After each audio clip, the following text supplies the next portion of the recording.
Здравствуй, страна героев! Под таким девизом уже 15 лет подряд в Кремлевском дворце чествуют героев. Героев России, героев и социалистического труда в том числе.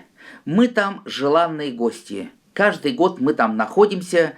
К великому сожалению, больше общественных организаций, национальных, татарских, башкирских, тюркских, других, там, к сожалению, не бывает, кроме нас. Мы там чувствуем себя как у себя дома. В прошлом году на площадке штаба татар побывало 43 героя. Эти герои не все татарской национальности, но они выступали перед нашими, перед татарами, башкирами, перед нашей молодежью. Мы эти встречи используем как идеологический рычаг, чтобы поднимать дух, чтобы поднимать такую любовь к родине, чтобы поднимать национальные чувства. Мы очень благодарны им, что они приходят к нам, выступают, и это очень такой эффект бывает у молодежи после этих выступлений. Нынче была такая, конечно, картина, что собрались вдовы героев. Мы с ними со всеми вместе поговорили. В этот год мы были в сопровождении Геннадия Андреевича Зюганова. Вместе с ним мы разговаривали с этими вдовами. Как-то, видимо, жизненный опыт, он нашел им, каждый подошли мы, он нашел им слова какие-то сказать. Вот, мы с ними сфотографировались, пообщались. Вот это была, конечно, очень трогательная такая встреча. Потом мы встретились с Геннадием Андреевичем Зюгановым, мы подошли к ребятам с СВО, которые там на инвалидных колясках. Это тоже была очень сложная в моральном плане встреча. Но могу я вам сказать, вот эти ребята, которые пострадали на СВО, у них у всех боевой настрой.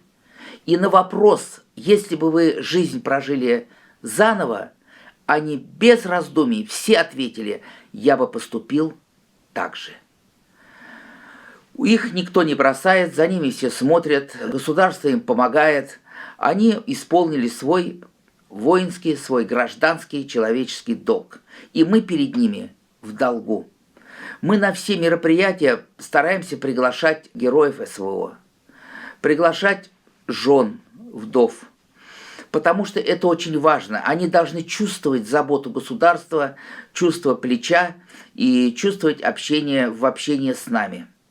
Был, конечно, очень патриотический концерт, были выступления, герои рассказывали о себе, но главное, это вот в холле этого, значит, Кремлевского дворца были такие экспромт-встречи.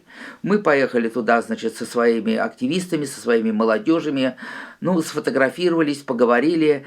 И вот в прошлом году было 43 героя у нас на площадке. В общей сложности в Кремлевском дворце, наверное, было где-то в районе 300-300 героев. И практически, наверное, вот за это время, за эти 15 лет, и особенно вот эти последние 3 года, большинство из них побывали у нас на площадках.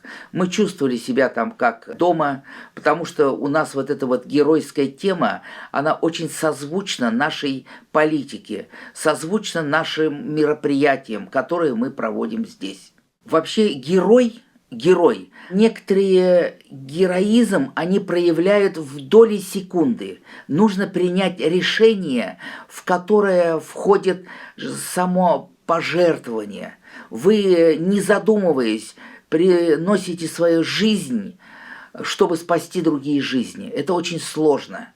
Что такое героизм? Как это? Это вообще героизм. И вот этот воинский дух, он татарскому народу очень близок.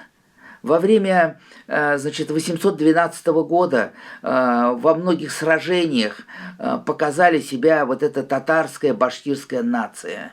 И в знак благодарности, руководство, тогда царское руководство в Москве построили вот эту мечеть в Замоскворечье, потому что в партизанской войне, в сражениях именно вот татарская, башкирская нация, они сыграли огромную роль. Огромную роль татарская, башкирская нация сыграли во время Отечественной войны. И самое грустное, то, что сейчас есть такие попытки переписать историю, преподнести все наизнанку на эту. Мы гордимся тем, и мы считаем своим достоянием то, что 10 лет назад, в течение 3 лет, к 75-летию Победы, мы сняли 50 роликов живых участников Отечественной войны. Эти живые участники нам рассказывали, а как это было. Они рассказывали правду.